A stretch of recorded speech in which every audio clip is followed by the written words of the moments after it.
السلام عليكم.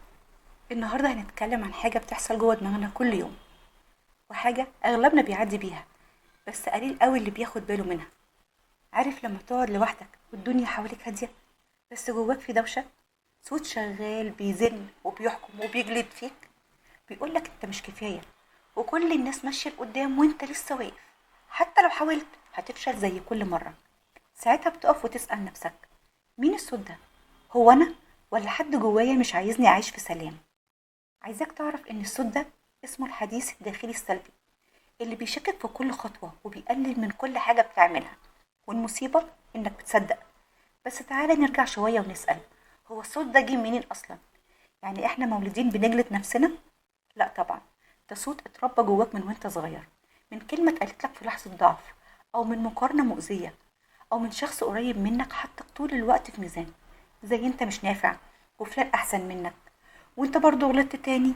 كلمات عدت بس فضلت محفورة جواك. تعال احكي لك حكاية. كان في شاب كل يوم يصحى، أول صوت يسمعه، صحيت ليه؟ ما اليوم ده شبه امبارح كله فشل. أو افتح موبايلك واتفرج على الناس اللي سبقوك عشان تحس بعقدة أكتر. وللأسف كان بيسمع ويصدق، بيعيش يومه بنفس النغمة: أنا ضعيف، وأنا مفيش فايدة مني. بس في يوم تعب ومسك ورقة وقلم وكتب أول جملة: أنا زهقت مني. لكن لما بص للكلام اكتشف إنه مش زعلان من نفسه، هو زعلان من الصوت اللي ساكن جواه، الصوت اللي مش سايبه في حاله، والصوت اللي طول الوقت بيقوله أنت مش كفاية. بس في صوت تاني، يمكن أهدى، يمكن أضعف، بس موجود. والصوت بيقوله: أنا فخور بيك حتى وأنت بتقع، وكفاية إنك بتحاول، وكل خطوة بتاخدها حتى لو صغيرة فهي كبيرة عندي. الصوت ده اسمه الحديث الداخلي الإيجابي. والمشكلة مش إن عندك صوتين، المشكلة إنك طول الوقت بتسمع لصوت واحد بس، اللي بيكسر فيك مش اللي بيبني. وده ليه؟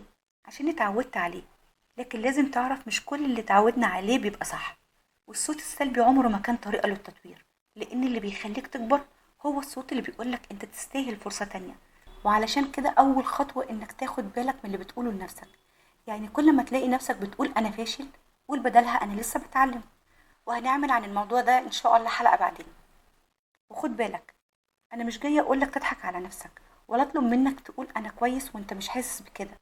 أنا بس جاية أقولك إنك مش الكلمة اللي اتقالت لك في وقت كنت ضعيف فيه، ولا اليوم اللي وقعت فيه ومحدش كان حواليك، ولا حتى الغلطة اللي لسه بتجلد نفسك عليها لحد دلوقتي. أنت أكبر من كده بكتير. أنت شخص بيقع ويقوم وبيحتاج صوت يحبه مش يهدمه.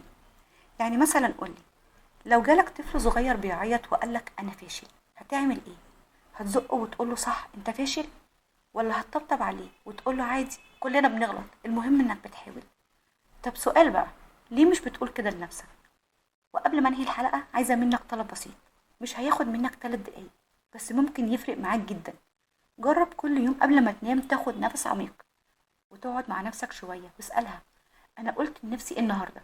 وهل كنت طيب مع نفسي ولا قاسي؟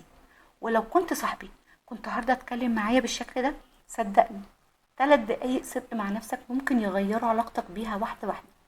واختار تكون صاحب نفسك مش عدوها. اختار تصدق الصوت اللي بيحبك مش اللي بيكسرك. وفي النهاية مش كل صوت جواك لازم تصدقه. اختار الصوت اللي بيبنيك مش اللي بيهدك.